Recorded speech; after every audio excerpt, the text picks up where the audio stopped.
એચ.ટી. Makwana ration કાર્ડની દુકાનની અંદર તપાસ કરવા પહોંચ્યા કે જે પણ આજે લોકોને રાશન આપવામાં આવે છે એની ક્વોલિટી કેવી છે, બધું બરાબર તો ચાલે છે ને, ક્યાંક આની અંદર ભ્રષ્ટાચાર તો નથી થતો ને. ત્યારબાદ તપાસ કરે છે ને ખબર પડે છે કે 9 જેટલી ગુણી છે તેમાં ગેરરીતિ સામે આવી છે. જે ત્યાંના ઓફિસની અંદર જે દુકાન છે તેની અંદર જે સ્વચ્છતા રાખવામાં આવે તે નથી રાખવામાં આવી, અને જે ગ્રાહકને બિલ આપવામાં આવે છે એ પણ બિલ આપવામાં નથી આવતું. આની પહેલા આપણે અનેક એવા વિડીયો જોયા હશે કે જ્યાં તમને રાશન કાર્ડના અંદર જાઓ અને ત્યાં તમને ભ્રષ્ટાચાર જોવા મળે. કદાચ તમારા ગામની અંદર પણ આવું ચાલતું હશે કે જેટલું તમને રાશન કાર્ડમાં મેસેજ આવે એટલું રાશન તમને મળતું ના હોય, અથવા તો મોટે ભાગના લોકોને તેના ગામની અંદર રાશન તો આપવામાં આવે છે પરંતુ બિલ કોઈ પણ જાતનું તેમને આપવામાં નથી આવતું. અને આની તપાસ કરી એચ.ટી. મકવાણા અને એટલી જે માહિતીઓ છે તે સામે આવી છે. આવો વધુમાં જાણીએ.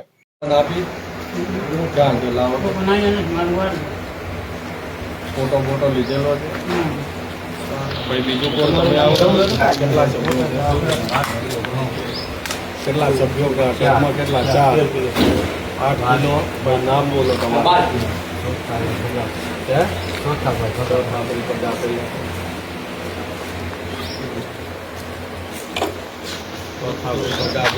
કેટલા સભ્યો કાર્ડમાં કેટલા 4 ઘઉં કેટલા મળે 8 કિલો અને ચોખા 12 કિલો.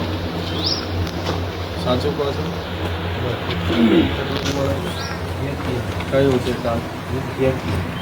અંત્યોદય કાર્ડ વાળા છે કોઈ? અંત્યોદય નથી કોઈ. અંત્યોદય કાર્ડ તો કોઈને અંત્યોદય કાર્ડ નથી. કોણ અનાજ લેવા આવે છે? હા લેવા આવે, ભાઈ લેવા આવે. કોણ આવે છે લેવા? કેટલું અનાજ? કેટલા છો સભ્ય તમે? 6. કેટલા કિલો આપે છે? ના એ એમાં બાજુ નહીં જોવાનું, તમારે તમે આ બાજુ જતા રહો. એ તો પ્રોગ્રેસ એમ 6 એટલે રેશન કાર્ડમાં 5 છે. જે તો અમે ટેલી કરી લઈશું. જે આગળ મળતું કે ને એ બધું મળે છે પણ કેટલા કિલો મળે? વજન કેટલું? વજનમાં 15 કિલો ચોખા, હા 13 કિલો ઘઉં, 13 કિલો ઘઉં. ભાઈ લખી લો એનો કિલો લખો. 3 કિલો ઘઉં 13 કિલો 13 એટલે ઓછું આપે છે એ.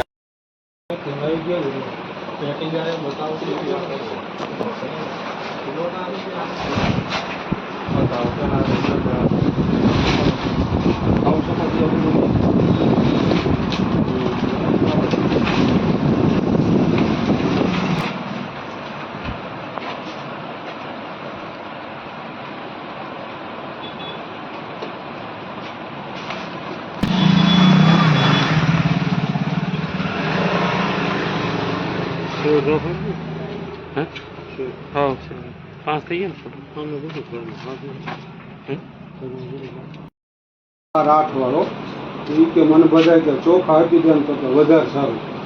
સાચી હકીકત એ છે. પછી તમે જે યોગ્ય ફરિયાદ આવી છે?